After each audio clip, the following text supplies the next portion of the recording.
This is Pastor's Perspective. We're here every Monday through Friday providing answers on a variety of topics, including the Bible, end times, other religions, and the family. And now here's today's host, Brian Perez. Hello, thank you so much for listening to Pastor's Perspective on this day after Easter 2021. That's right.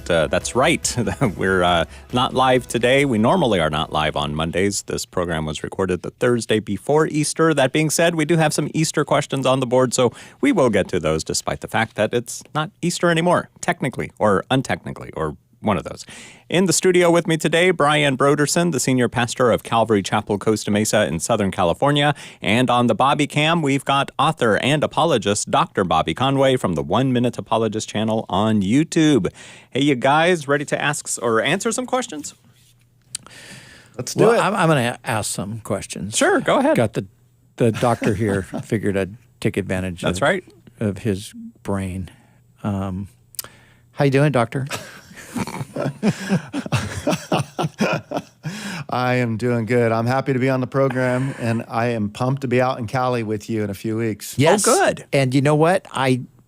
Let's do a. I talked to John Huang. Mm-hmm. Yes. And I said, hey, when Bobby's out, let's do a Pastor's Perspective Live at Open.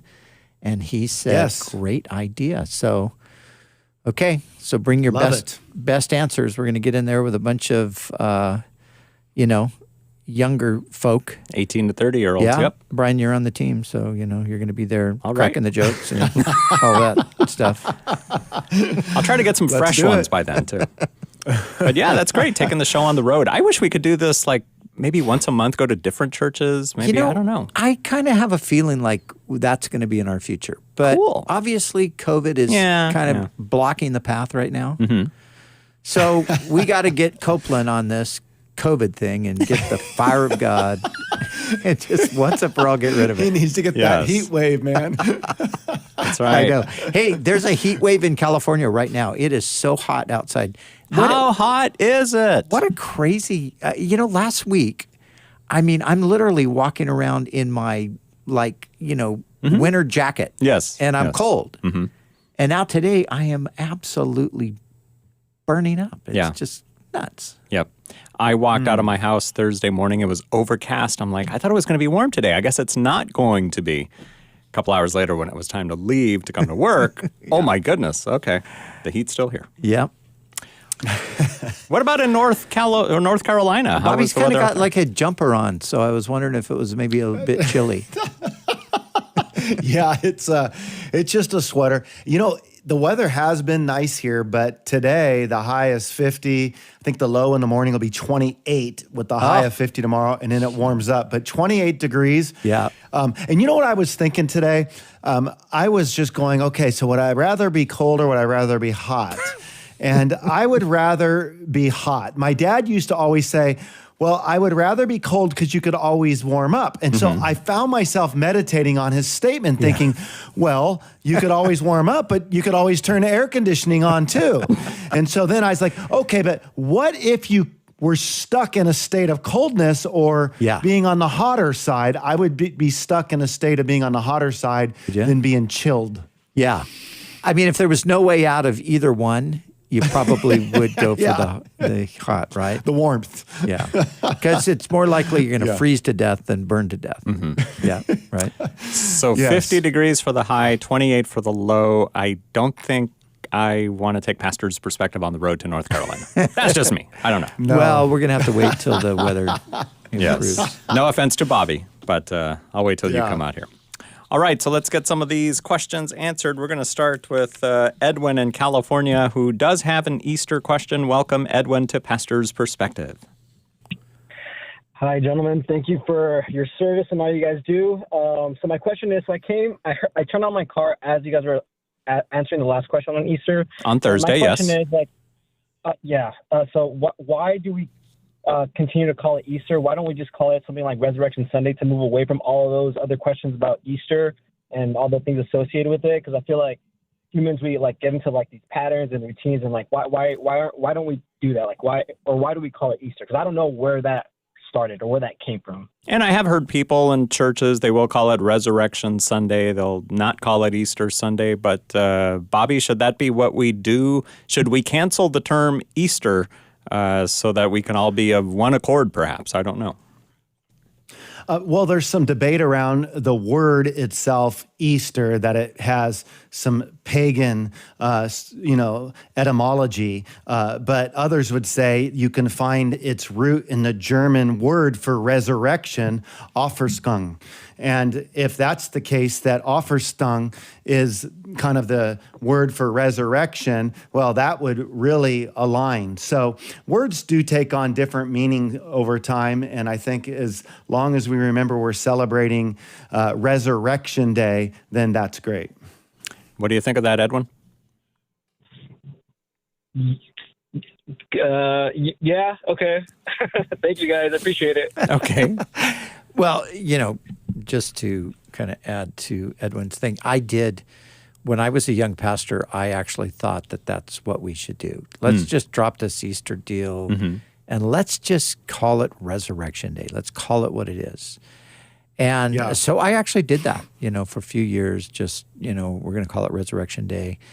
And after a while, I realized, well, we're kind of fighting 2,000 years of tradition here. So this is going to be a little hard to turn it around from my little church in Vista to get the whole world of Christianity to cooperate with me. So I kind of left that project off, at a certain point. But there's probably other things to be don't most people for. know that Easter is Resurrection Day anyway? Well, I mean, I think that's the thing. That's the point. Everybody in the world, every non-believer, when they hear about Easter, if they know anything about it at all, they know that it's a celebration of the resurrection of Jesus. That's what they know. Yes. So so we embed it with that meaning. Yeah. So regardless of what the etymology is, like again, there's the German word for resurrection that some would trace it back to. It just doesn't matter. I mean, we can define the term. The word gay used to mean jolly or happy. Now it has to do with your sexual preferences. So in the church, we're not referring to anything pagan. We're referring to a day we celebrate the resurrected Christ. All right, Edwin, thanks for your phone call. Next, we're going to go to Jimmy, also in California. Welcome to Pastor's Perspective. Jimmy? Hi, how you guys doing? Doing fine. How are you? Good. I'm doing great. My question for you guys, for you pastors is so I know in the Bible it says we work, do not worry about what other people are doing and work as if we're working for God, not for man, right? So my question is, I work where I work at, people say I overdo it. And it's usually the people that are lazy.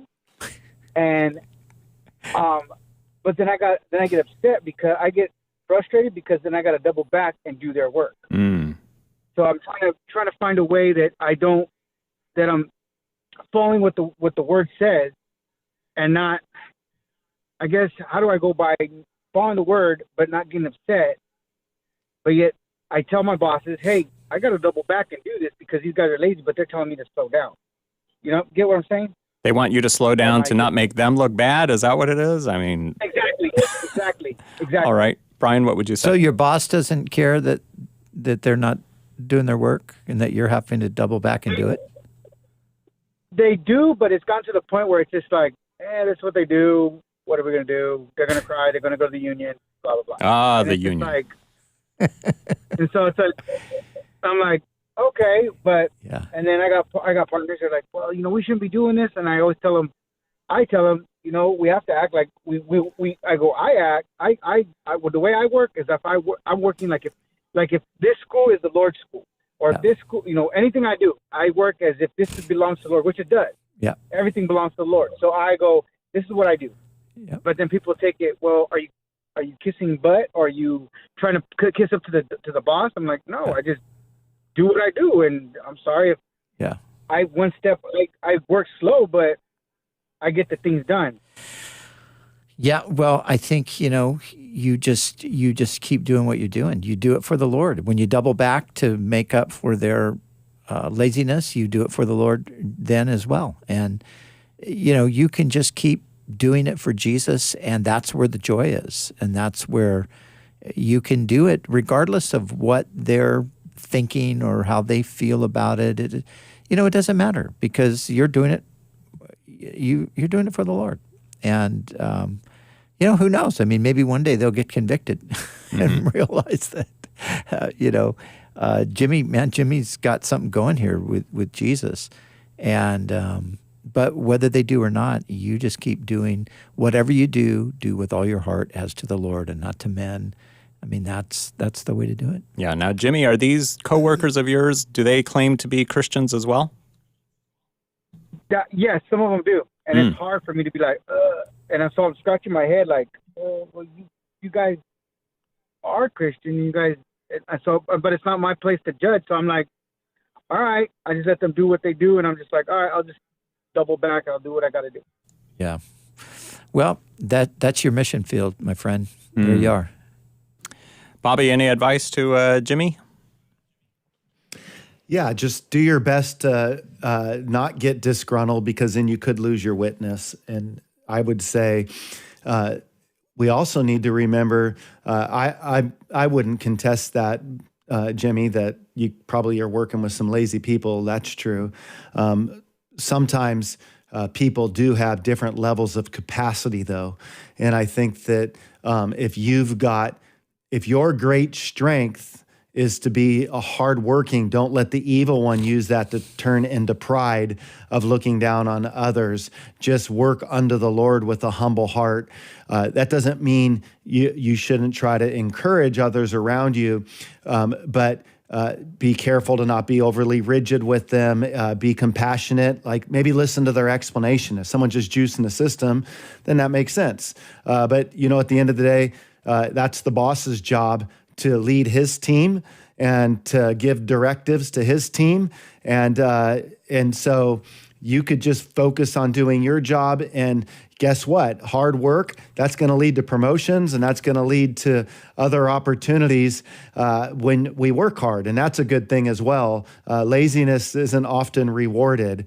But I do believe with all of my heart, having worked with people, there are some people that I've seen, like I've had different secretaries who've worked for me or administrators, and some have just different capacity levels, and it has nothing to do with their work. Some could produce twice the amount of work in that time, and you could imagine how discouraging it would be. So I think at the end of the day, trust the Lord, and just, it's your boss's job, it sounds like, to lead them. So just rest in that and keep working hard. And instead of worrying about what they're not doing, just say, God, use my hard work ethic to keep helping me climb up to greater opportunities. There you go. That's one way to look at it. Jimmy, thanks for your phone call today on Pastor's Perspective. Next, we'll go to Terry. Welcome to the program, Terry. You're on with Brian Brodersen and Bobby Conway. Oh, hi. Yes, I have a question. I'm a senior, and the world has changed a lot now. I need to know, you mentioned to try to get over the fear, to go to church. What steps can you take towards going there? Go to church, or go back instead of being on the Zoom. Yeah. Do you mean steps in the sense of emotionally preparing yourself, or you're not talking about like how do I get to church? Like, you need... Well, I mean, I know how to go there, and I drive and all that. Okay, yeah, that's... It's just, I just don't. I guess there is a fear in there. There is a fear in my heart. Yeah. Now, have you had COVID? No, and I did get the shot. You got the vaccine? Good for you. Yeah. Well, I think that, once you get the vaccine, first of all, they're telling us the vaccine is going to be the answer to everything. And then they're like, well, you still have to watch out. So, there's such a mixed message out there. But I think that you can be, from everything I've read and heard from people that I trust, I think you'd be pretty confident that you're going to be okay, especially now that you've received the vaccine.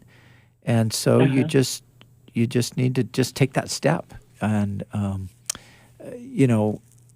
isolation will have its impact on you as well. and it's not a positive impact necessarily, to be away from people and away from especially God's people and the gathering of the saints. So I think you just have to trust the Lord. You got the vaccine, and you just say, okay, Lord, your word says that we should gather. Now, I understand too, at a certain age, sometimes my mom, who maybe is listening to us today, she's in her 80s, and she feels bad that she doesn't go to church all the time. Just like, Mom, you're in your 80s. It's okay. Just stay home. Watch it online. It's all right.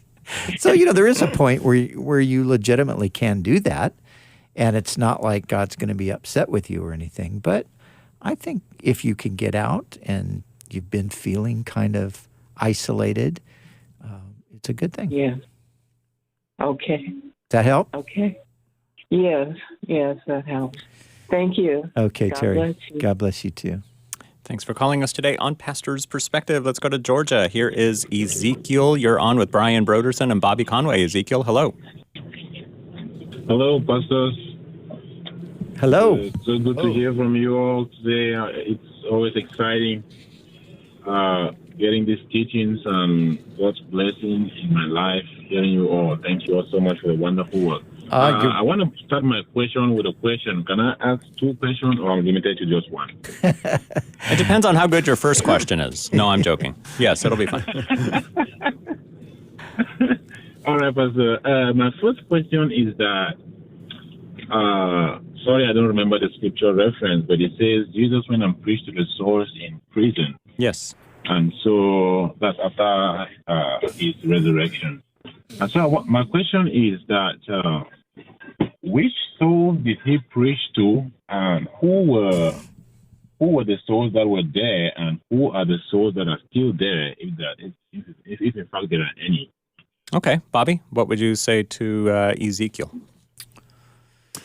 Well, Ezekiel, this is one of these debated passages. The one thing that we do want to avoid saying is that he descended into hell, like one of the later editions of the Apostles' Creed. The different options that people kind of pick up on is the fallen angels, before Noah's flood, that Jesus went and preached to them. Or the spirits would be humans that existed before the flood. So some would say that Jesus went and preached to them an opportunity for salvation. And then others would say that it's not that he is preaching a salvific opportunity, but rather he's proclaiming victory, and that proclamation is coming to those who are already saints. And so those are kind of the biblical options that people lay out. Okay, Brian?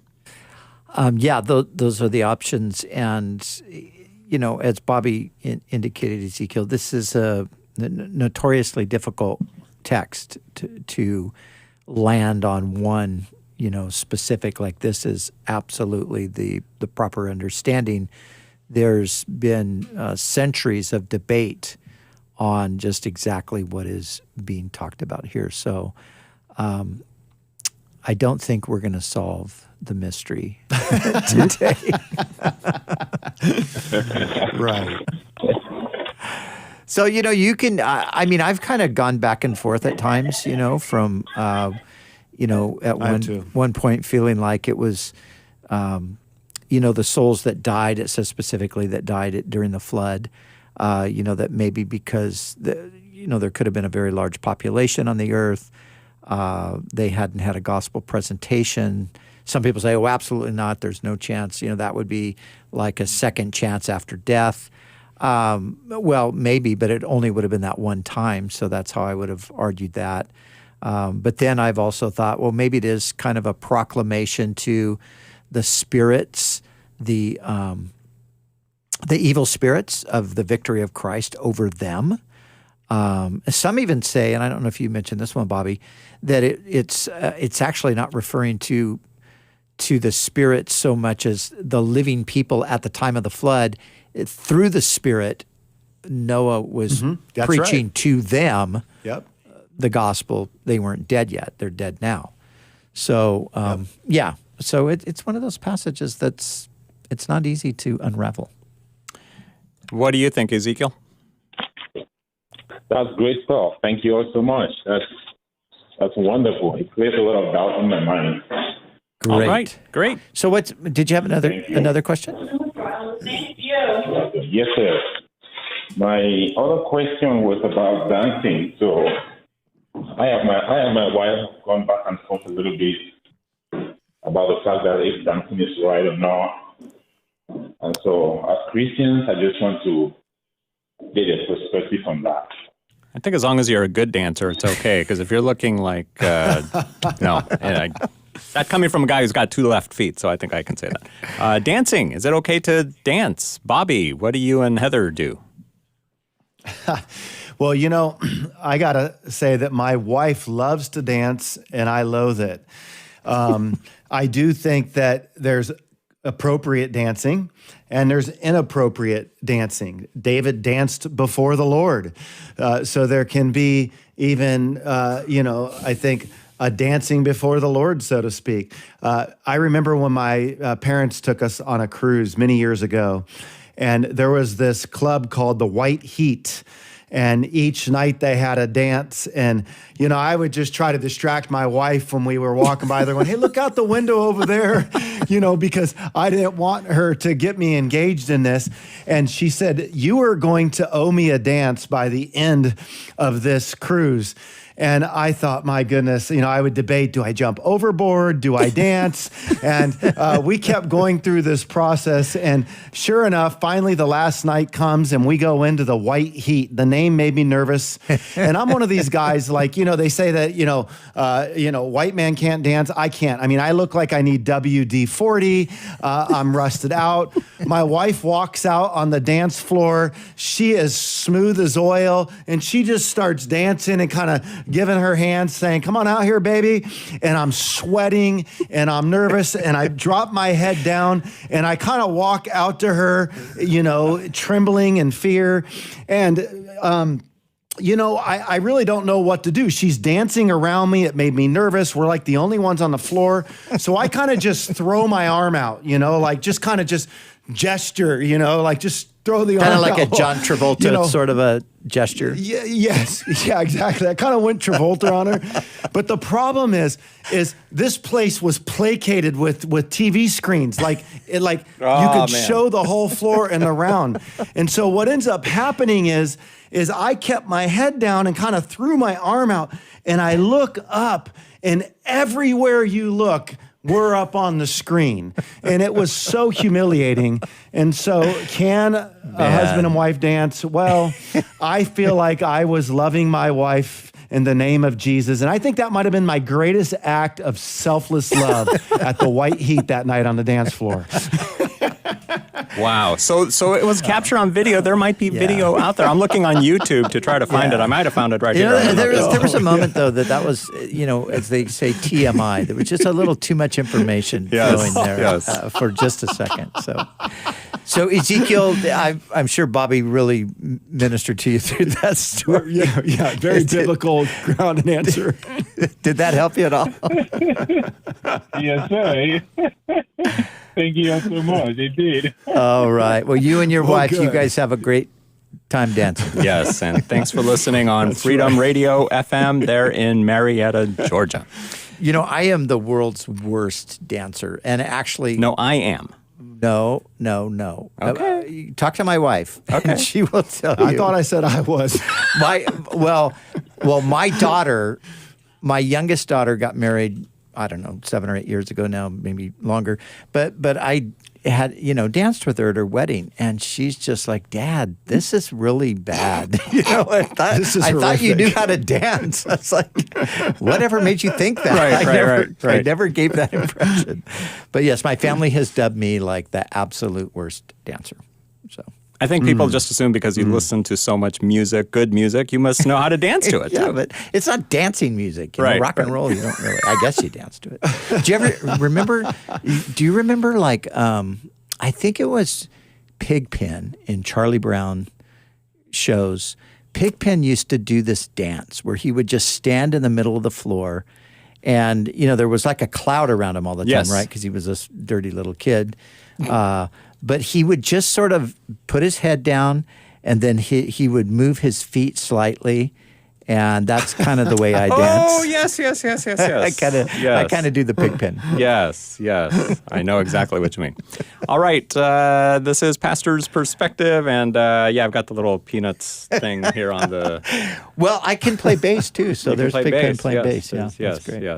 Yes. All right. And there's Bobby and Heather right there. Oh, Bobby, you're missing this. This is amazing. Whoa. No, I can see it. Can you see Brian, you needed to do like a father-daughter surf for the wedding. Like, hey, I'm going to ride a wave with you instead of a dance. That might have been the way to do it. There you go. Yeah, that would have been the way to do it. All right. Let's go to Aaron in California. Welcome to Pastor's Perspective, Aaron. Thank you. What's going on? Well, finally you answered, and I was hearing, I think Bobby was talking about him dancing with his wife on the dance floor. That is hilarious. That's hilarious. Did you get the visual in your head? Well, Bobby's going to put on his theologian hat now and be more serious. So hit him with this big question, Aaron. Okay, anyway, my question is, do you think there are two parts of Hades? The part of heaven Hades and hell Hades? Because I remember in Luke 16 that Lazarus went to the part of Hades, which is heaven, and the rich man went to hell. And Abraham said that there's a big gap so we cannot cross, because he was asking that Lazarus would put dip his hand into the water and cool his tongue with just one drop. Mm-hmm. I'm just wondering, and my second question is, I have another question. Okay. That in Revelation 20-14, it said death and Hades were cast into the lake of fire with all the people in it. Do you think there will be a judgment before that?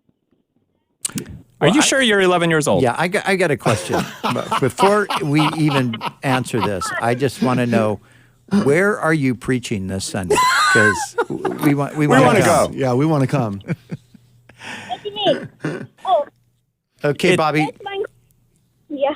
Bobby's gonna. This is you got the doctor's got to weigh in on this, because this is some heavy stuff. So, go ahead, doctor.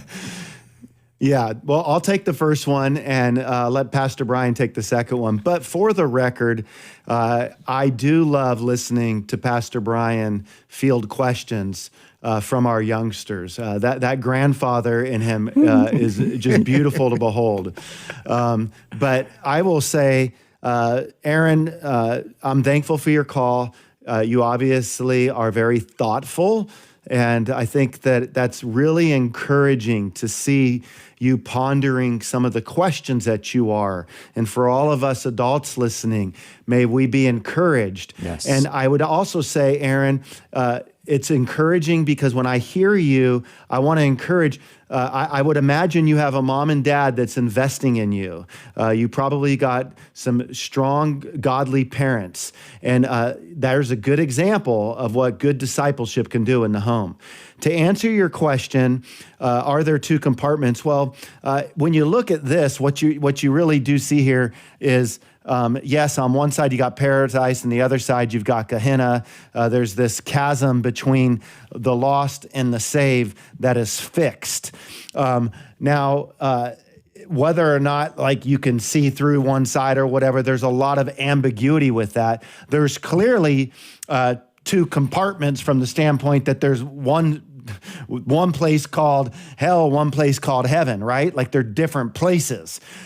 But do they bump up against each other in a sense where they're compartmentalized in this fixed sort of way? It's hard to press this particular story and know exactly how to conceptualize that. We'll come back and answer the other piece after the break. Okay, we will do that, Aaron, and everybody else on hold. Stay on hold. We'll be right back. Pastor's Perspective continues in just a moment. Stay with us.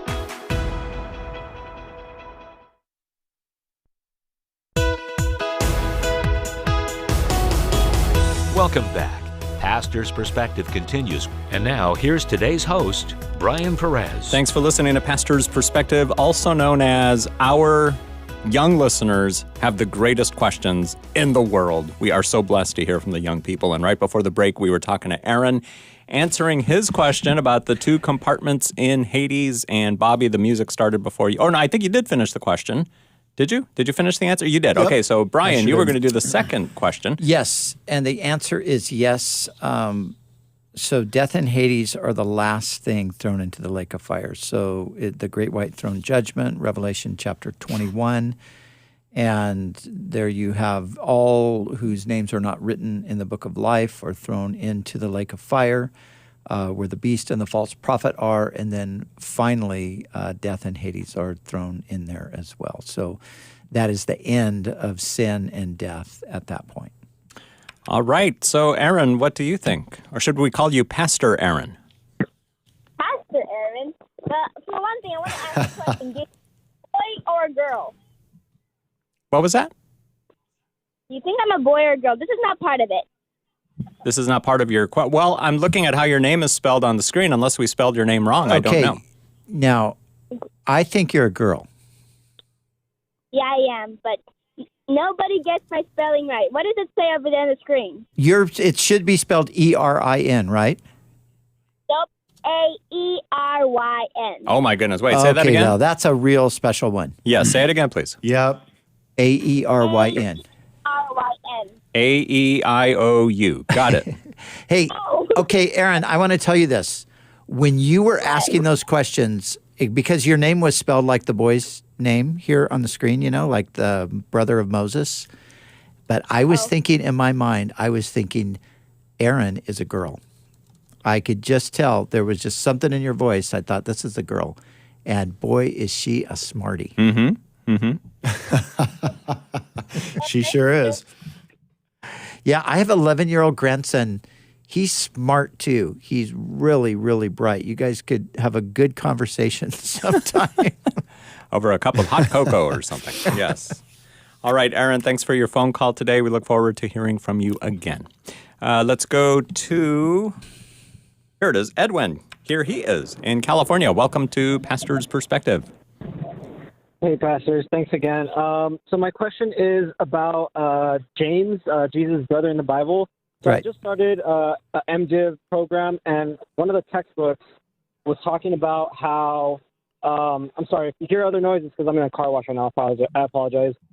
You're fine. So the textbook talked about how back when they were trying to translate it into English, the Catholic Church didn't want to allow that translation to happen, so they convinced King James to do it by having Jesus' brother's name in the Bible to be James. So I was told, or I read in that course in that one of the textbooks that Jesus' brother's name is actually Joseph, but they translated it into James so that King James would allow the translation to happen. I just wanted to know if you guys had heard anything about that, because I've asked a few people, and they look at me like I'm crazy, and I'm like, am I crazy? But yeah, so I wanted to get some clarity on that, and if so, why is it still that way now? Well, I mean, there is some truth to it. There was nobody named James in first century Israel. The name is Jacob. And so Jesus had a brother named Jacob, and he had a brother named Joseph as well. And he had a brother named Simon, and he had sisters as well. And so the story about, now it wouldn't be the Catholic Church, because the Catholic Church, of course, and the Anglican Church were already split by the time of King James.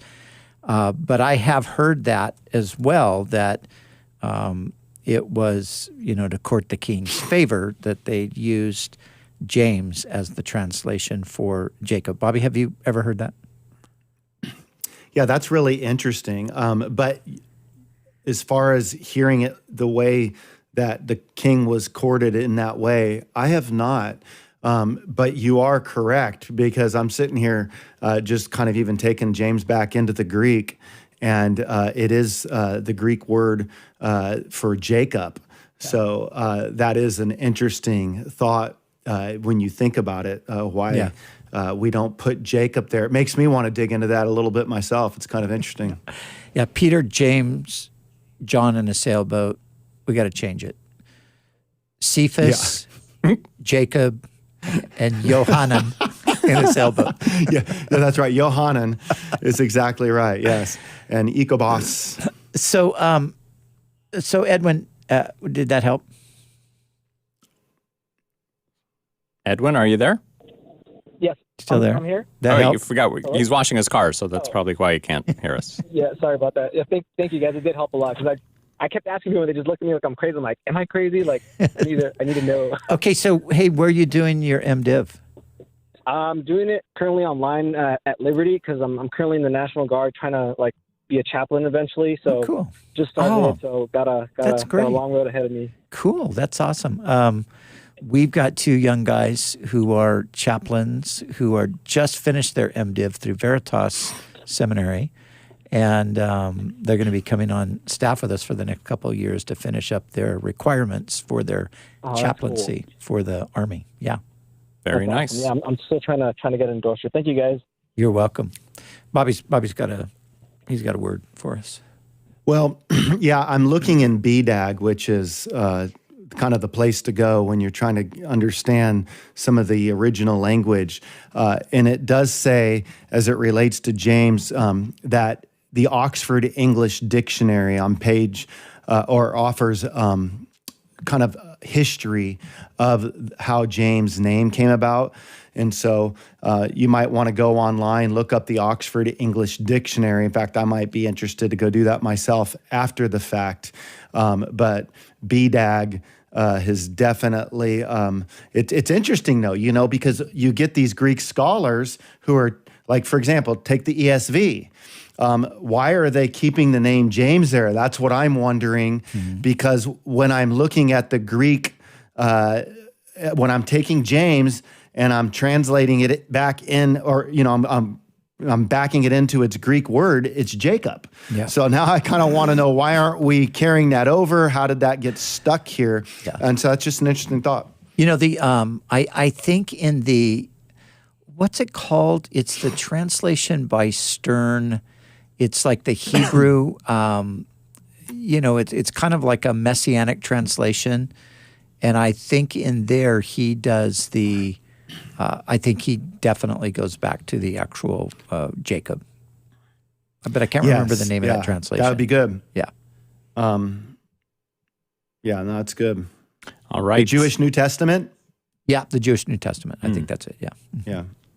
Edwin, thanks for your phone call. Let's go to Doug in Dana Point. You're on Pastor's Perspective, Doug.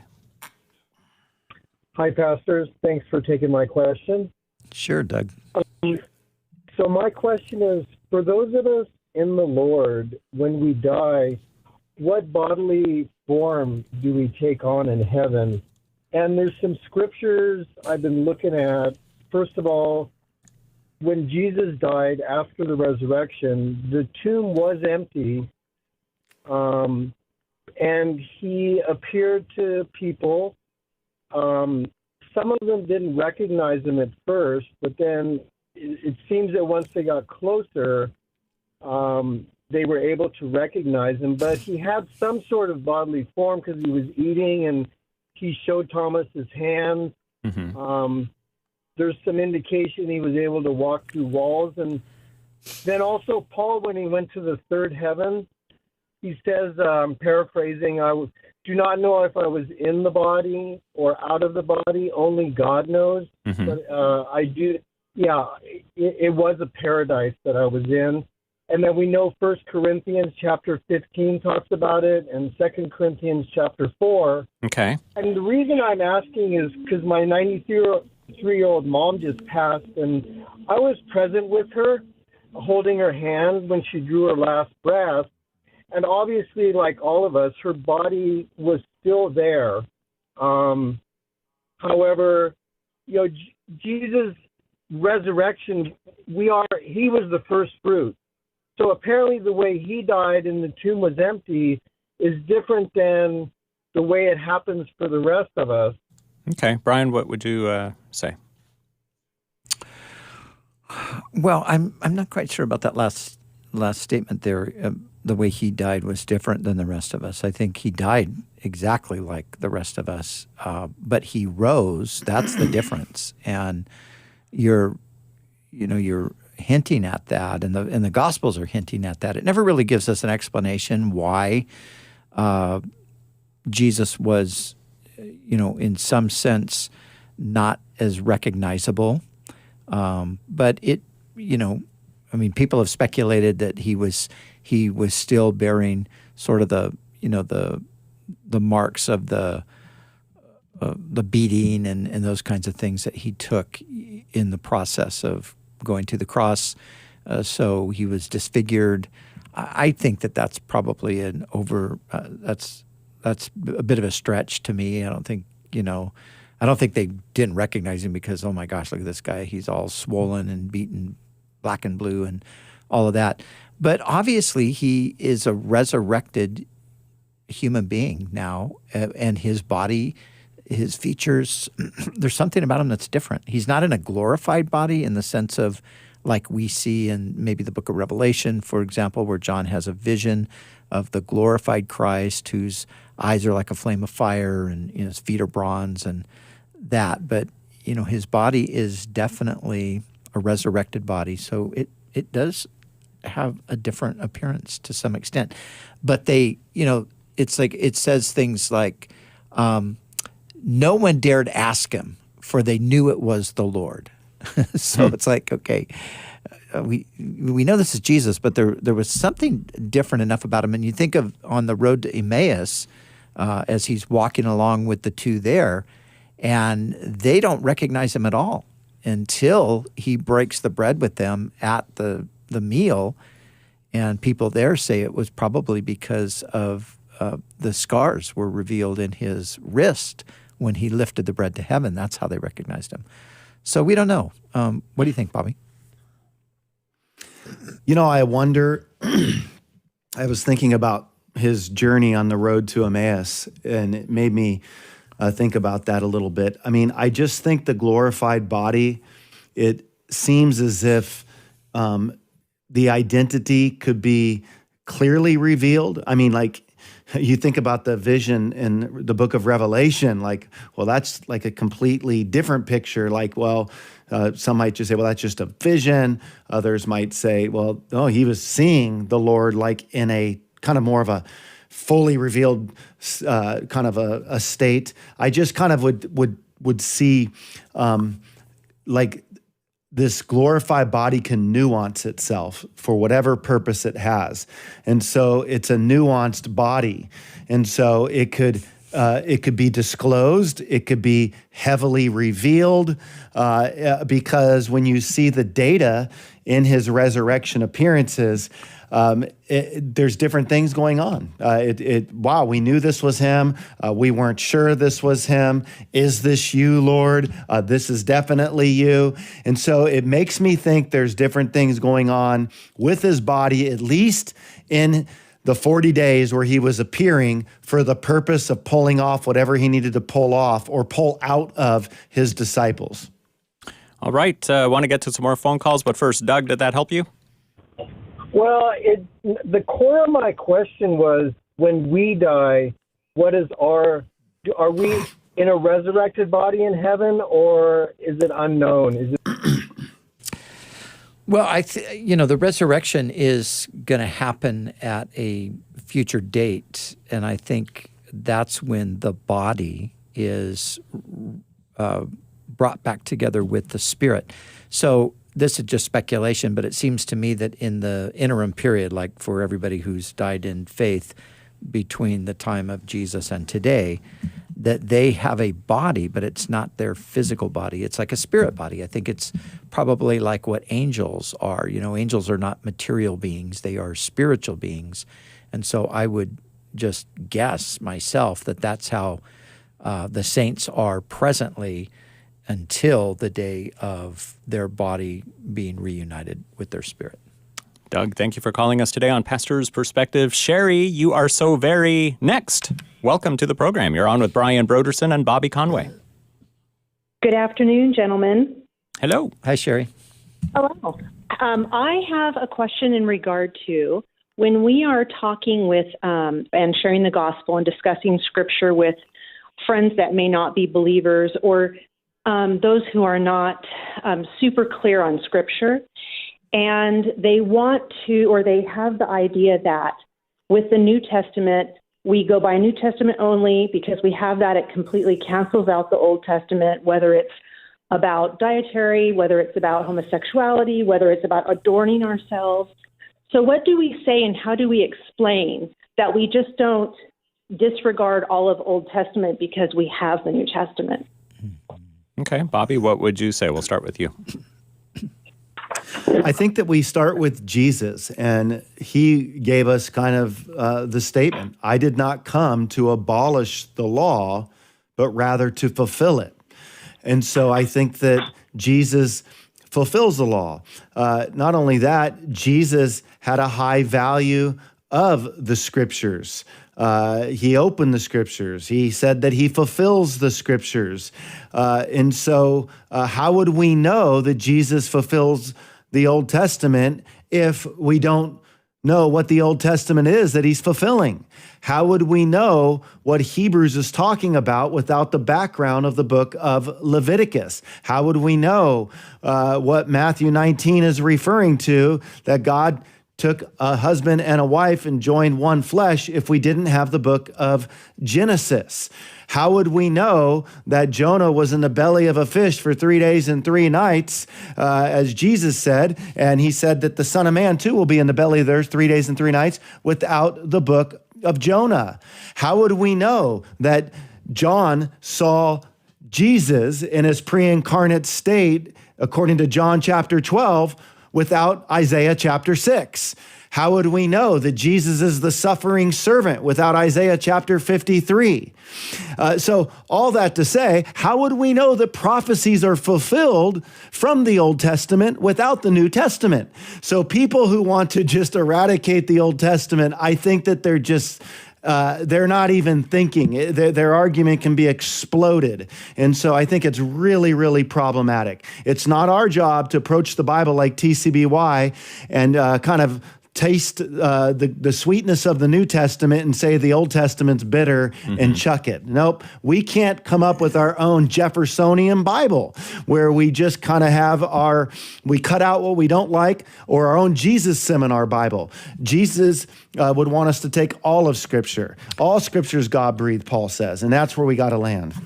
And you know, I mean, you think about it, it would be impossible to think in these terms because we're so connected to the Old Testament. But just think, if a person had zero knowledge of anything in the Old Testament whatsoever, and then they went to the New Testament and read it, there would be so many holes in the New Testament. Oh my goodness! Narrative. You wouldn't like. Who are these people? No. What is this about? Like, who's Adam? What's sin? You know, all of these things are so intricately tied back that there's no way you can separate these two things. Now, practically, as Sherry's asking this question, and Sherry, I get it, because people today, of course, are saying things like, well, you know, homosexuality, that was condemned in the Old Testament, but that's, you know, today it's love. Jesus, he taught us, just to love one another and so forth. But there are aspects of the Old Testament that obviously were specifically given for the nation of Israel as a national entity. And so they had legislation, they had laws by which their nation was to be governed. And so those things don't have application to us today. There's ceremonial things that don't have application because there's no longer a temple and a priesthood and those kinds of things. Those are the things that Jesus was talking about would be fulfilled. But apart from that, and even in that, there's certainly things that we can learn about God and about what, he likes and doesn't like and so forth. But I mean, there's a effort on the part of some today to one guy used the term of unhitching ourselves from the Old Testament, and you can't really do that and maintain. Weren't you accused of? I was accused of that, ironically. Yes. I mean, that's the irony is that while I was being accused of it, I was teaching the Old Testament. Yes. So, who knows how people come up with these theories. Yep. Bobby, you wanted to add something? Well, you know what's interesting? When you look in the book of Acts in chapter 4, and, you had the Sanhedrin. And the Sanhedrin court was made up of 71 people. You had the high priest who presided over the Sanhedrin court. And then you had a compilation of Sadducees, Pharisees, scribes, who would be the Pharisees. And the majority were going to be your Sadducees. And the Pharisees, the difference was the Sadducees rejected the resurrection. That's why they hated so much Peter's sermons, by the way, and they wanted to shut him up. They rejected the resurrection, and they ascribed to the Torah, the Pentateuch, or the first 5 books, right, the laws of Moses. And so they rejected other things. Interestingly enough, the Pharisees were considered the liberals. The Sadducees would have been considered more conservative because at least they were just kind of going by the 5 books. The Pharisees had all these extra laws that they were imposing upon people, and that was looked at as liberal. They were liberally adding to the word. So now you think about where we are today, and you go, well, you're liberal if you just chuck it out. So, did that help, Sherry? Yes, it does, and I think it just speaks to the attempts of redefining the Bible and the progressiveness of it, or trying to do that, because God is a loving God. Yes, it is all that rainbow and fluffy stuff, but He's also a just God, and He, and we have to love all of God, not just the parts that feel good, and that includes His Word. Yeah. So you got it. Yep, that's it. All right, try to get to some more calls here before the program ends. Sarah, welcome to Pastor's Perspective. Hi. Hi there. Me? Yes, you're Sarah, right? Hello. Yes. Okay. I just didn't know. Okay. So, my question is in regards to, I was reading about Jesus in the garden before His crucifixion, and He was agonizing. And I read a commentary that His agonizing was from, like, His humanness, because He had already defeated, because He's the Son of God, but He was also came in human form. And so I'm wondering, so this is my question in regards to us now as believers, how we can have power over sin, because of Jesus' death and resurrection, we can now receive His Spirit, where we also in our humanness, we struggle with temptations, but we are guaranteed power over those temptations. And is it just as simple as calling out to Jesus in those moments? Because I just see so many Christians falling into habitual sin, and I'm like seeing this disconnect between where Jesus says He's giving us power over sin now, but I'm not like seeing it. So how do we practically, like, what does that mean? Because I also, like, I think of how the Jews, Jesus said one thing and they had this expectation of it, and He's like, you're misunderstanding me. Yeah. Like, they expected a kingship now.